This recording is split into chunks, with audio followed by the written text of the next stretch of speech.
Départ, très brièvement, la CCM, ça veut dire chromatographie sur couche mince, et c'est un outil d'analyse qualitative qu'on a développé.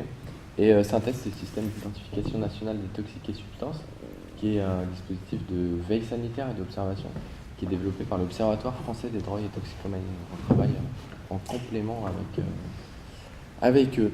On va passer à vos questions, remarques. Oui. Par contre, il faut parler fort pour la caméra, s'il vous plaît.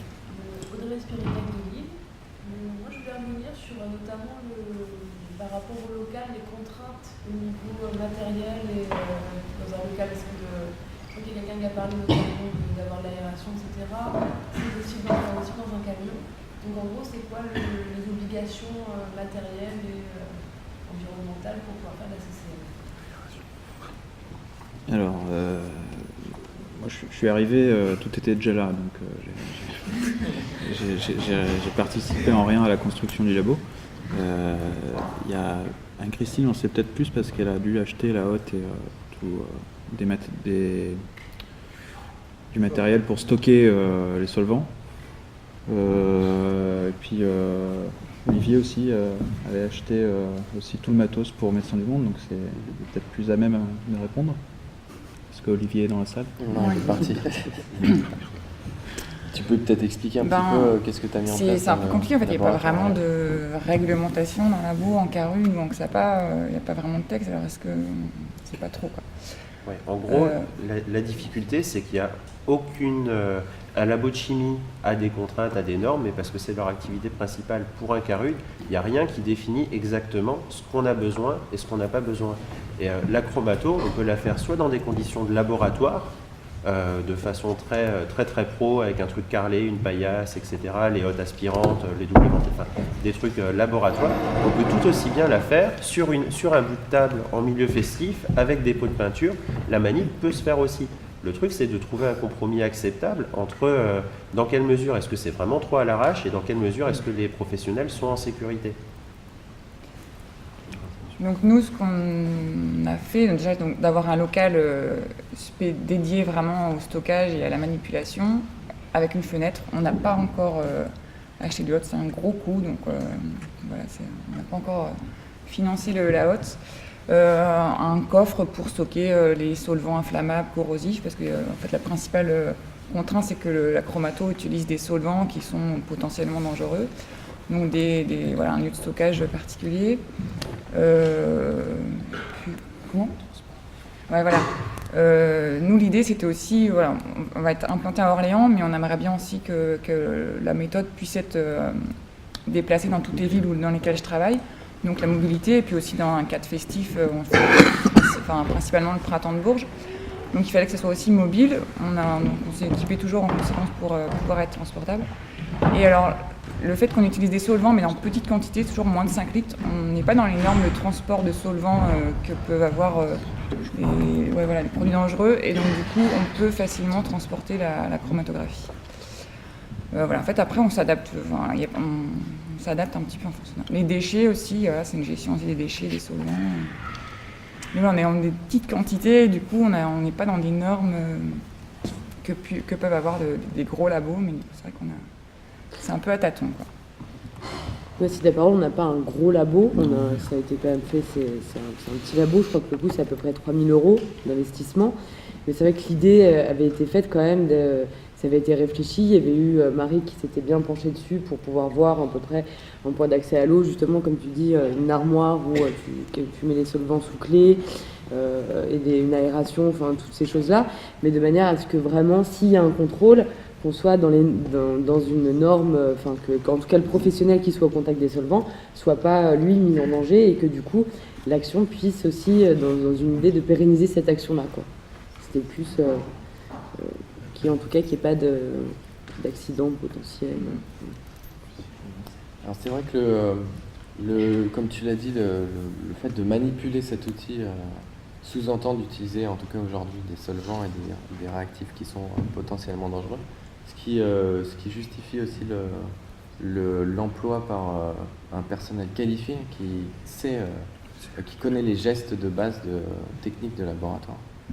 Et dans un second point, quand tu développes comme ça un nouveau laboratoire, tu peux t'adresser au fabricant qui va te vendre les solvants, tout le matériel dont tu as besoin pour développer la technique. Et il peut te guider sur le matériel de sécurité nécessaire minimum à acheter pour être dans des normes de sécurité minimales. Alors après, tu peux le faire en plusieurs étapes ou tu peux le faire d'un seul coup si tu as les fonds. Ça répond à ta question.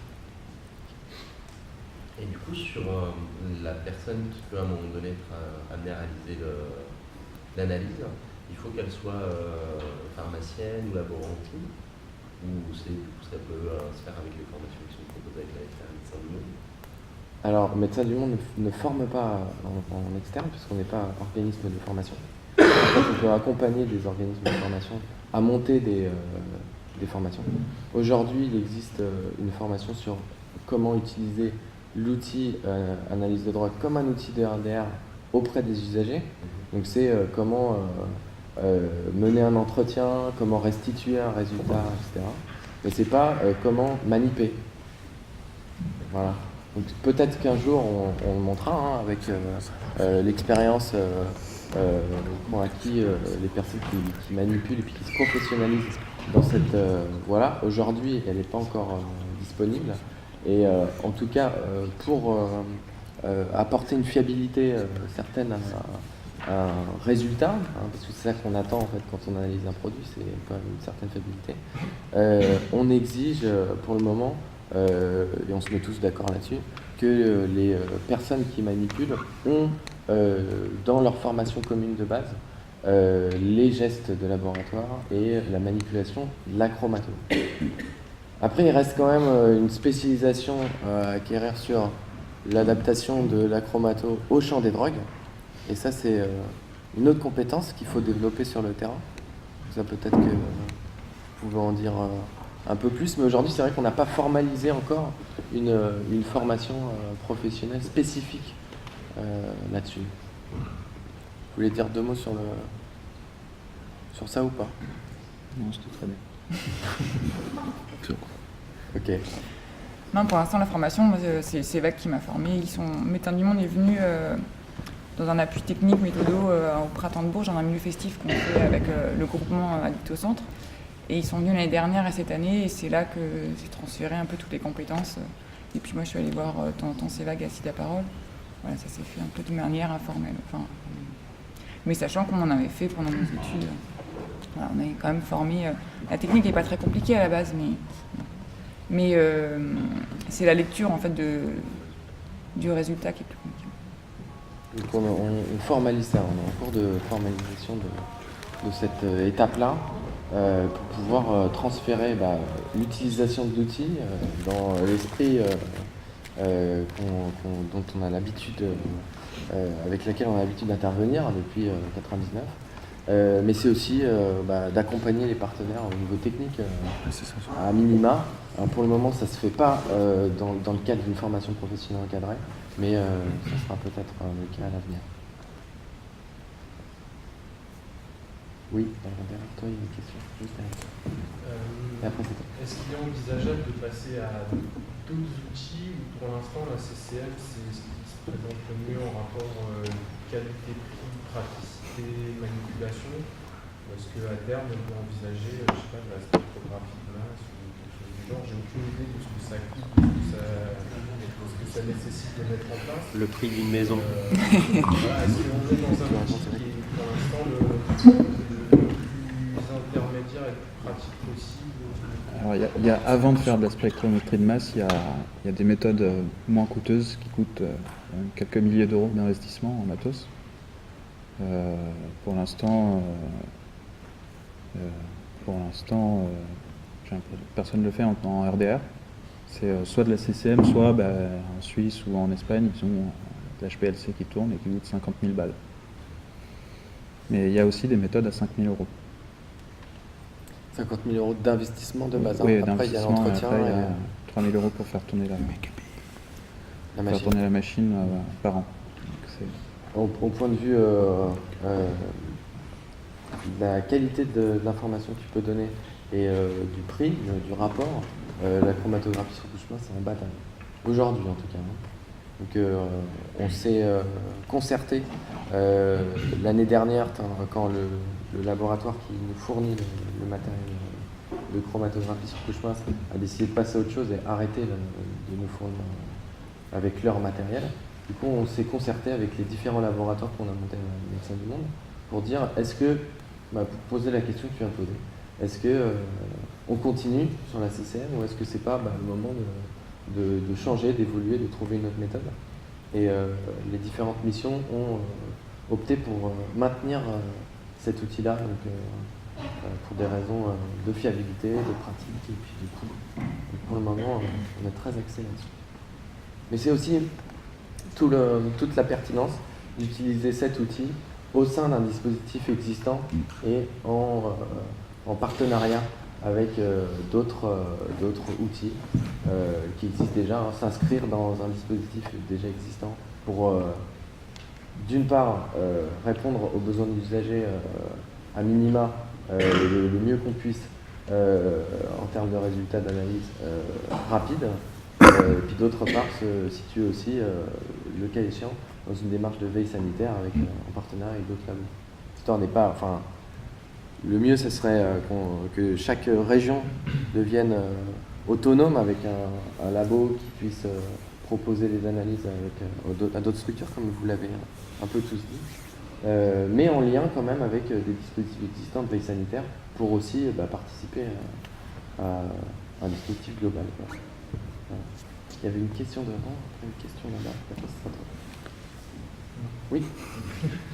Bonjour, donc Guillaume du Carré Nautilia au Havre. Voilà, je suis loin de remettre en cause l'utilité de la CCM, bien au contraire. Mais voilà, je trouve qu'on est quand même un petit peu dans un dilemme entre la collecte du produit et derrière les résultats qu'on peut apporter aux usagers. Parce que bon, vous dites que en général ça peut prendre un petit peu de temps, même si c'est une semaine ou deux. Enfin voilà, moi ça me paraît pas non plus énorme, mais c'est vrai que compte tenu des caractéristiques du public, bon voilà, on aime bien avoir la réponse le plus rapidement possible.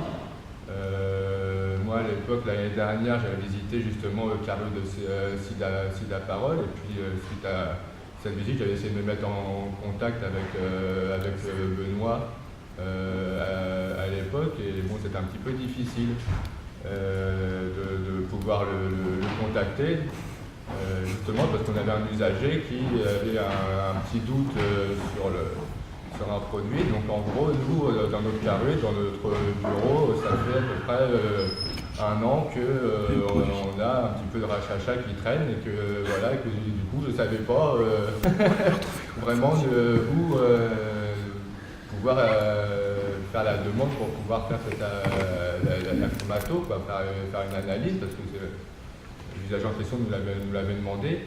Donc ça d'une part. Et puis d'autre part, je trouve qu'on est un peu dans un no man's land de dire qu'est-ce qu'il faut exactement comme pièce, comme le laboratoire, quels critères on doit pouvoir répondre pour mettre en place ce type de service. Et puis aussi quel coût, parce qu'il me semble que j'en ai parlé à Cédac, je crois, à l'époque, il me disait, bon, après, au niveau des coûts pour les machines, c'est très large, je crois, au niveau de la palette. Donc, bon, après, moi, je ne sais pas si j'essayais de proposer ça au niveau de ma direction, au niveau du coût de l'ARS, si ça pourrait passer en fonction du coût et du retour aussi. C'est comme vous dites, malheureusement, aujourd'hui, il n'y a pas énormément, si j'ai bien compris, de tests d'effectuer. C'est bien pour ça que vous cherchez aussi à promouvoir la CCM auprès d'autres carrés pour qu'ils vous envoient des toxicitubes. Voilà. Donc après, moi, la question, c'est est-ce que par rapport au coût que ça peut engendrer, voilà, prévoir une pièce. Donc nous on a la chance au XAPA au Havre là, d'avoir embauché récemment une pharmacienne donc, qui pourrait peut-être s'occuper de faire les tests. Voilà. Je suis un petit peu paumé dans tout ça. Alors après je me suis dit pourquoi pas travailler avec nos collègues de la boutique à Rouen et pouvoir se mettre en lien pour faire du testing, mais sur la Haute-Normandie. Voilà. Il y a beaucoup de choses. Oui, il y a beaucoup de choses dans ma tête par rapport à ça, mais je trouve ça vraiment très très intéressant. Mais c'est vrai qu'il y a quand même pas mal de questions qui se posent autour de ça, quoi. Pour répondre sur le premier aspect, et puis vous pouvez me compléter si je veux. Le dispositif qu'a mis en place Cité Parole a vocation de fédérer en Île-de-France. Donc à partir du moment où ça sort de l'Île-de-France, ils sont un petit peu hors mission et je vais parler à votre place, mais c'est peut-être aussi pour ça qu'ils sont un peu dépassés par la demande. Après, le cadre qu'on propose, c'est une convention. À Médecins du Monde, on veut travailler avec des structures qui s'engagent pour défendre l'outil, pour qu'ensemble on fasse bouger le cadre du référentiel de la réduction des risques en France. Donc on l'a fait de travailler un petit peu de manière expérimentale pour voir si cet outil avait sa place en milieu urbain, parce que c'était aussi une question, parce que c'est un outil qui est issu du milieu festif, avec l'immédiateté de réponse, ou presque, 1 heure à peu près, sur le contenu. Donc on l'a expérimenté, maintenant on n'est plus en phase d'expérimentation. Maintenant on travaille avec les structures qui sont prêtes à défendre l'outil, à vouloir le porter, et dans le cadre d'une convention de partenariat avec une expertise juridique qui a été faite, avec un protocole, on vous l'a dit aussi. Donc en fait, pour répondre à ta demande, si ta structure ou un groupement de structures, c'est encore mieux, sont prêts à défendre cet outil, on peut signer une convention de partenariat, officialiser ça et commencer à réfléchir sur la mise en place concrète d'un protocole qui n'est pas forcément, dans un premier temps, d'emblée de monter un laboratoire. On peut le faire comme le fait Lyon et comme l'a fait aussi Orléans pendant un temps, de travailler avec des envois postaux de produits, après prélèvement par des personnes qui sont formées à l'entretien, adapté à la réduction des risques, sur l'analyse de produits, etc. Donc on cadre tout ça. Et puis après, dans un second temps, de passer à une éventuelle étape supérieure, à savoir vous autonomiser encore plus, et puis fédérer des réseaux régionaux. C'est l'objectif. Ce ne sera pas avec Cité Parole, ce sera avec Médecins du Monde. Voilà. En dehors d'Île-de-France, voilà. Et après, on a parlé des délais qui sont longs et qui nous embêtent, mais selon quand est-ce qu'on envoie les tubes, l'exemple tout bête, c'est on poste un tube le lundi, ça part le lundi soir, ça arrive le mardi matin à Médecins du Monde, c'est analysé le mardi à Médecins du Monde, on a le résultat le mardi à 17h. Donc nous, on a pris le délai qui était long parce que c'est le délai qui nous gêne, mais il y a aussi des délais qui sont tout à fait acceptables. Quand la chromato n'est pas faite sur place, et là, tu as un résultat dans les 3 quarts d'heure. Et il y a autre chose qu'on n'a peut-être pas assez insisté, c'est que le moment de la collecte et le moment de la restitution de résultats, quel que soit le résultat, d'ailleurs, conforme, pas conforme, la chromato a raté, ou alors on a cassé le tube, on l'a perdu, ou enfin, peu importe, mais du coup, les moments où tu collectes ton échantillon, c'est déjà des moments où ça permet de réinterroger des choses que tu peux plus réinterroger. Enfin, je sais que moi, ça m'a permis, en tout cas moi perso, ça m'a vraiment permis de reposer des questions que j'abordais plus avec certains usagers, parce que quand on commençait à rentrer dans le quotidien de leur pratique, ils me disaient, écoute Gilles, on se connaît depuis 10 ans, je vais pas te répéter toujours les mêmes choses à chaque fois. Mais du coup, ça bridait un peu le dialogue avec les vieux usagers. Et du coup, ça a permis de revenir un petit peu sur ces choses-là. Donc même sans le résultat, à la limite, il y a déjà des choses intéressantes qui se passent au moment de comment tu replaces le produit au centre des débats, quoi. Et juste aussi pour rebondir sur le délai d'1 semaine maximum, qui peut aussi être considéré comme un délai trop important, il y a eu des expérimentations qui ont été faites à Lyon, à la boutique, puis en milieu festif à Bourges, où il y avait en mode événementiel, on prévenait les usagers que tel jour il y allait avoir sur place. Ouais. Et tu l'as évoqué, tu peux peut-être Ouais, mais l'expliquer un petit peu. je pense que c'est un très bon moyen pour introduire la CCM aussi dans certaines, faire venir un labo comme ça ambulant. Alors pour répondre à la question, ce qu'il y a de bien dans un camion, c'est que, enfin, quand il fait beau, c'est que c'est très aéré, donc il n'y a pas de souci. Non, mais c'est important. Puis il faut une surface plane aussi pour pouvoir après. Mais ce qu'il y a d'intéressant, c'est que les usagers, là, par rapport à cette temporalité, c'est qu'au moins à un moment donné, ils vont voir réellement le temps que ça prend, réellement, etc. Donc même pour eux, des fois, c'est dur 1 heure à attendre, ils vont revenir. Et donc après, quand ils l'ont vu 1 ou 2 fois comme ça leur permet d'être un peu plus conciliant après, quand ils nous donnent du produit en disant, bah écoute, voilà, il est mardi, jeudi, ouais, donc suivant le jour, on va savoir si c'est 1 semaine, 2 jours, mais enfin, si là, vous êtes super réactif là-dessus, donc il n'y a pas trop de tubes de cassés, ça va encore, mais ça peut arriver. Mais c'est vrai que le fait de voir ça, alors peut-être avec les crackers en plus, parce que comme ils ont la cuisine, ils savent ce que c'est, de voir quelqu'un qui va manipuler, ils s'intéressent, ils posent des questions, même des anciens, et toujours ça ressente sur le produit, c'est ce que tu disais, ça c'est super important, parce qu'on est tellement la tête dans le guidon, et on a tellement l'habitude de, oui, bah, on connaît, ouais, mais non. Et on se rend compte que maintenant, avec le temps, on commence à avoir des produits de coupe, par exemple, qui ressortent tout le temps. Et pas que chez nous.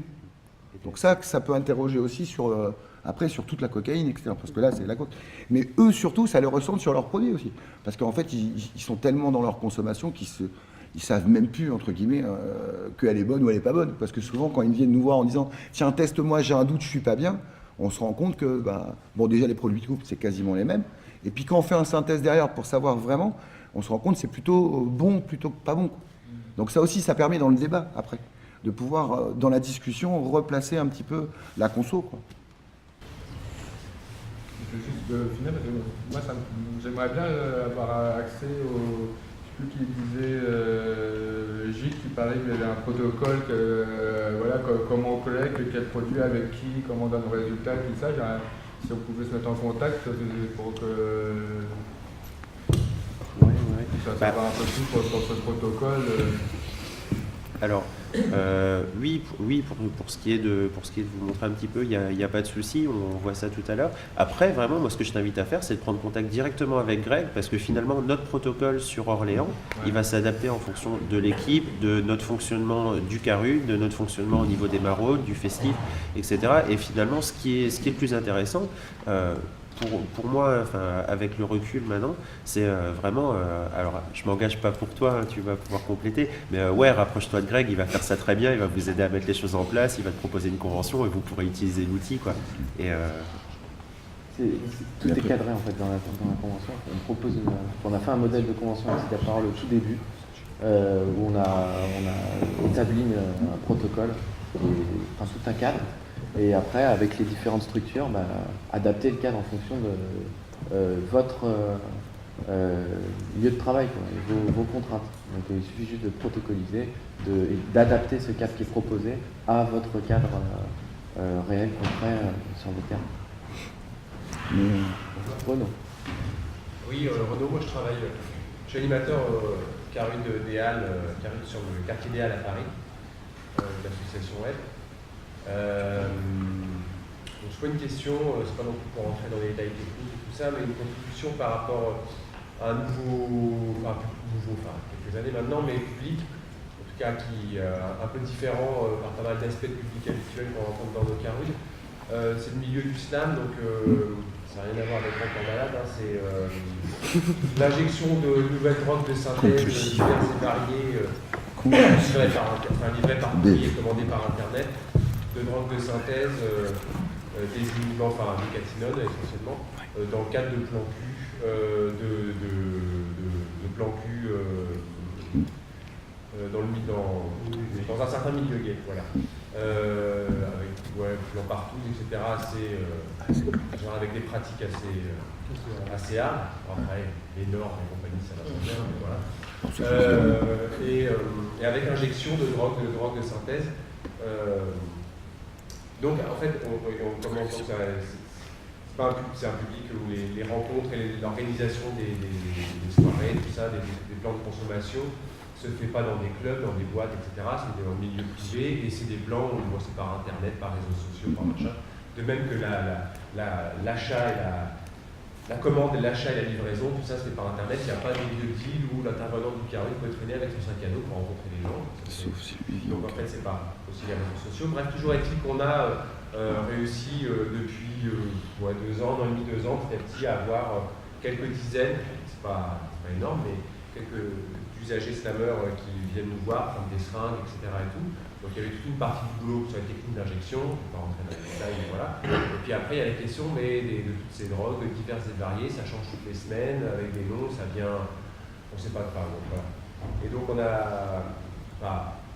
y avait cette discussion là sur comment utiliser ces outils en dehors du milieu précarisé, le milieu des carrues. Bon bah là pour le coup on en sort, parce que c'est pas un milieu précarisé, mais c'est un milieu qui consomme.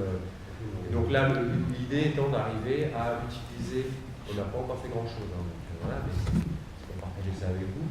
L'idée étant de pouvoir utiliser le savoir-faire et la proximité du dispositif CCM qui a été largement présenté, de voir avec ces différents produits, de les rentrer dans de voir après techniquement, mais ça c'est autre, comment chimique, par les réactifs chimiques nécessaires pour arriver à les...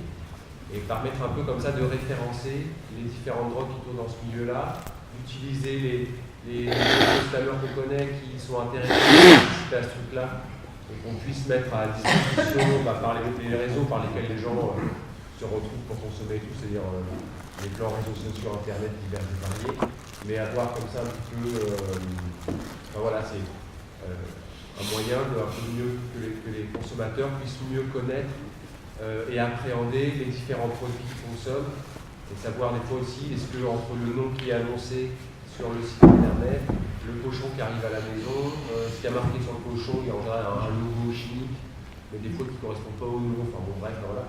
Essayer un petit peu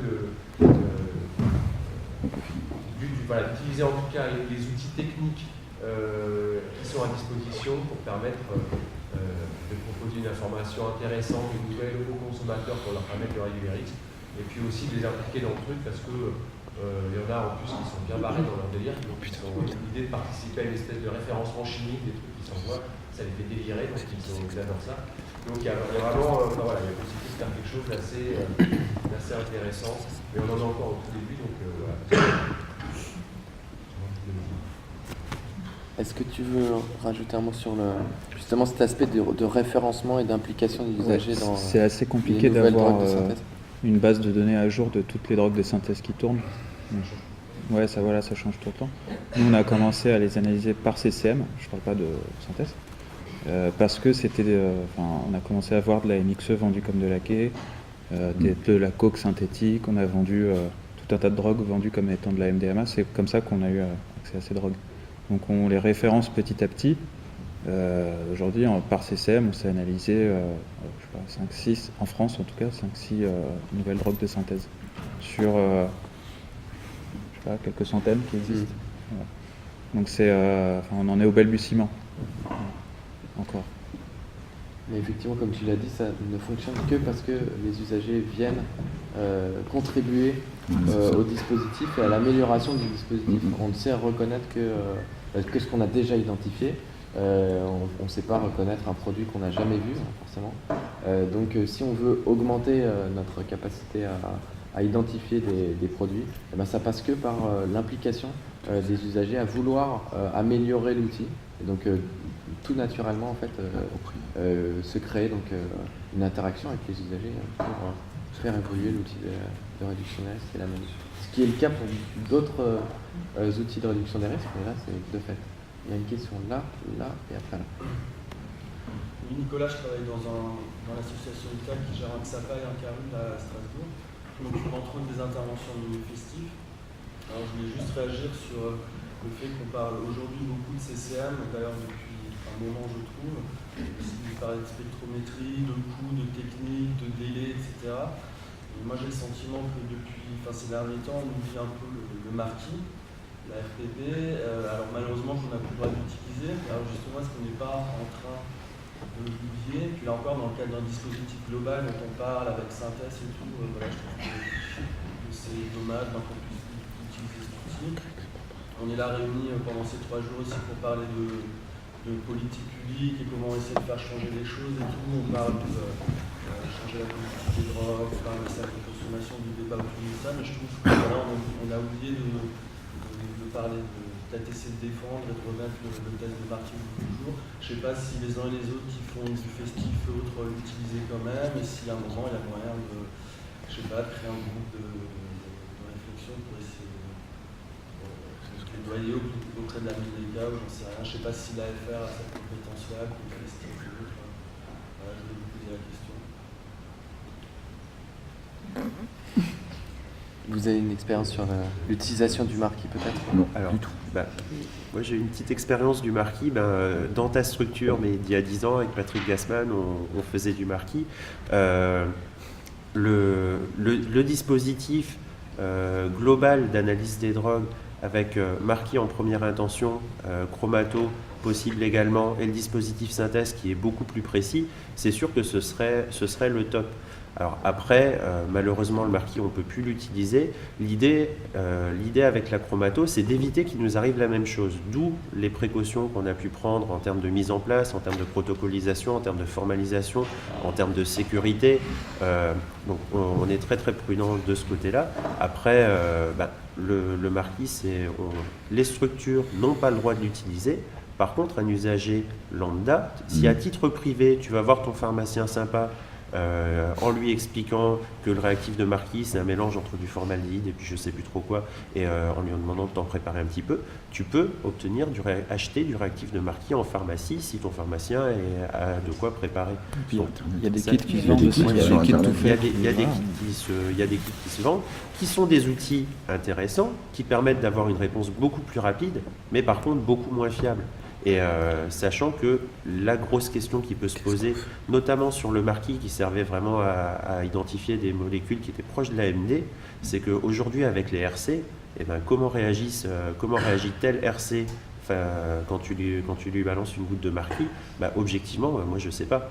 Donc comment utiliser le marquis avec ce marché qui évolue, sachant que maintenant quand tu penses acheter de la MDMA, finalement tu as de la MCPP, etc. Donc mais c'est sûr qu'on était bien moins embêté quand on pouvait utiliser le marquis tranquillement. Une question là et après. Oui, rebondir un peu ce que disait monsieur. Moi, je fais aussi exactement la même enquête en fait, sur le SRAM, parce que nous avions il y a beaucoup de SRAM. Donc en fait, justement, j'essaie de voir un peu, moi, dans la structure, donc la caisse à Lyon, si on peut se faire une convention, justement. En fait, justement, on pourra fournir un peu aussi ce que tu disais, c'est que dans le milieu gay, en fait, ils ont eux-mêmes trouvé sur Internet des sortes de marquis qui vont en fait tester les produits de synthèse. Et donc en fait, eux-mêmes en privé, ils essaient de regarder un peu ce qui correspond et tout, parce qu'ils s'inquiètent un peu. Et c'est vrai qu'ils attendent de nos structures en fait qu'on puisse les aider un peu plus. Parce que c'est vrai que tu dis, c'est un peu mais par contre, tout le monde croit qu'il y a une centaine de RC qui arrivent sans arrêt et tout, mais en fait, le milieu gay, ils en ont à peu près une dizaine.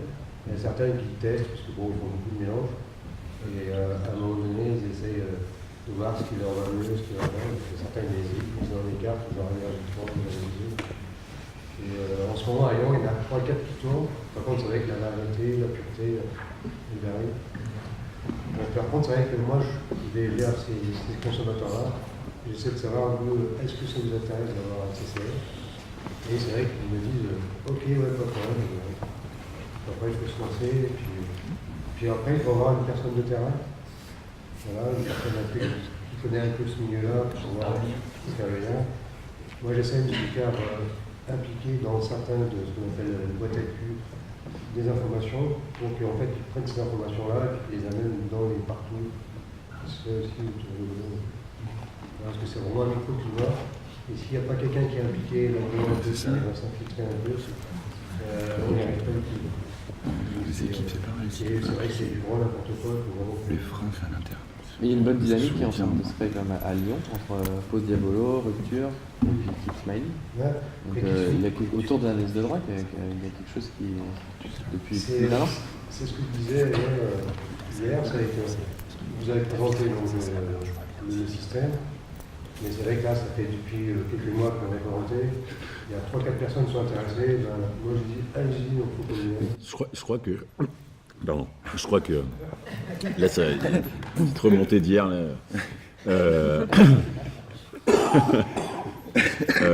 En fait, c'est vraiment pour le coup dans les équipes... parce que là, la convention elle est signée, mais on peut ne rien faire pendant des mois. C'est-à-dire que dans les équipes, il faut pour le coup qu'il y ait au moins une ou deux personnes qui le portent, mais qui l'aient en tête quand même de manière un peu, vraiment présente, qui soit là et qui régulièrement réactive. Et les collègues, les machins, parce qu'effectivement, on a la tête dans le guidon entre gérer la CMU, le machin, parce qu'on nous demande des trucs qui commencent à devenir complètement dingues. Et du coup, on n'est plus sur ça. Donc, il faut vraiment à chaque fois recentrer sur les missions premières du CARUN, il faut quelqu'un qui soit un peu référent. Et puis aussi, du coup, les usagers qui nous amènent, je vois sur les RC, c'est pour moi un slammer qui vient, qui me les amène, il les commande, il me dit tiens, je vais te commander, il y a ça qui tourne, je t'en garde un peu, mais du coup, ça s'entretient aussi ce réseau-là, d'usagers qui t'amènent des trucs. Et régulièrement et puis du coup même quand tu rends le résultat ou quand on rend les résultats, je sais que ça se parle en salle hyper facilement. Du coup je rends le résultat en tête à tête avec le gars, on sort de la pièce, tout le monde est au courant des résultats qui viennent d'arriver. Mais t'as eu cet effet là sur ça, moi aussi j'ai eu la même chose, tu vois, et du coup ça se discute, mais du coup ça demande effectivement de la part de l'équipe un investissement important.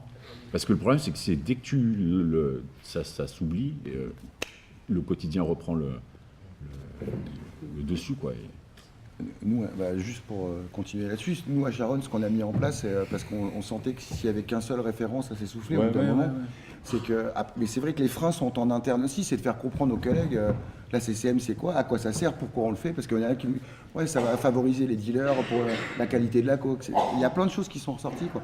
Mais c'est vrai qu'en interne, si on n'essaie pas entre collègues d'avoir d'autres gens, nous on a une équipe de 3 maintenant, on prend le relais, chacun commence à prendre sa place, mais c'est tout le temps, même en réunion, on en reparle, c'est un outil, c'est à nous aussi de le faire, le mettre vivant. Et puis par rapport, moi je connais pas non plus les autres systèmes d'analyse, mais ce que je trouve intéressant dans la CCM par rapport, moi alors, au produit crack et au CARUD dans lequel je travaille, c'est que c'est vraiment pour travailler autour des produits de coupe. S'il y a un intérêt, c'est vraiment celui-là. À la limite, qu'on ait une coke à 80, 60, on s'en fout. Mais savoir vraiment ce qu'il y a dedans en produits de coupe par rapport à notre discours avec les usagers, ça a un intérêt réel, vraiment. Et eux te le demandent, ça, de plus en plus. Alors, ça met du temps, mais ça arrive petit à petit. Non, mais tu vas le contraire. Oui. Pardon, je te tourne, et la CCM, c'est génial. Non. La technique a ses avantages et ses limites. Complètement. L'avantage du marqué, on le sait que, même si visiblement la CCM, c'est pas un monde à mettre en place, n'empêche que c'est quand même plus lourd. Et là, c'était par rapport vraiment à la facilité d'usage, la rapidité, le fait qu'il ne pas nécessairement être pharmacien, et surtout pour le festif, là encore, même si je sais que c'est aussi possible de faire de la CCM en festif, mais le marquis, je n'ai pas eu la chance de connaître pour le coup, mais je rêverais de pouvoir en faire, au moins faire. Puis là encore, je sais que les résultats ils sont limites, mais il y a plein d'avantages, et je trouve que c'est dommage qu'on bosse avec ça aujourd'hui. C'est sûr. Mais si tu Partage veux, ton avis, et on l'a défendu. Je pense que là, on est dans un moment limite, ce que tu disais avec les RC, c'est déjà à l'époque où on avait du marquis, on a vu arriver les 2 CD, du PNT, des choses du genre. On était déjà à la limite du truc et on commençait nous, en tant que testeurs, à créer des légendes urbaines sur telle coloration, tel mode de fumée. Telle couleur. Voilà, et puis si t'as pas des marquis, donc toi, pour préserver les fringues, classiques, ça fait techniquement aussi. Mais Juste pour rebondir sur la dynamique dans l'équipe et le fait de solliciter les usagers, solliciter leur réflexion là-dessus, etc. On a essayé de développer des outils de communication avec un petit groupe de personnes constituées d'usagers et de professionnels qui ont l'habitude d'utiliser cet outil chromatographie sur couche-mince. Donc on a abouti à des affiches et des flyers qui sont disponibles sur le stand avec Oui Oui Maillé Réveil. Ça devrait peut-être Sur le avoir du camion, succès chez les uns ou les autres. Donc, je vais donner une carrière de médecin à Toulouse. Question par rapport à une nouvelle technique du monde éco qui va simplifier un petit peu les analyses. Est-ce qu'il vaut mieux apprendre une technique ou est-ce qu'on peut déjà mettre en place la technique actuelle? Je pense que la chromatographie reste la chromatographie. Il y a des solvants, ce sera des solvants qui seront différents. Donc peut-être d'achat de nouveaux solvants, mais sinon ça ne va pas révolutionner la méthode. La chromatographie reste une chromatographie. C'est juste après les solvants qui changent les façons d'extraire, des choses comme ça. Donc oui, ça peut avoir beaucoup de... Mais je ne pense pas que ça va révolutionner et demander un investissement. On va prendre une dernière question et puis après ça sera... Du coup, moi, c'était sur les tests, on en parlait rapidement là, tout à l'heure, les tests qui se vendent en ligne, etc.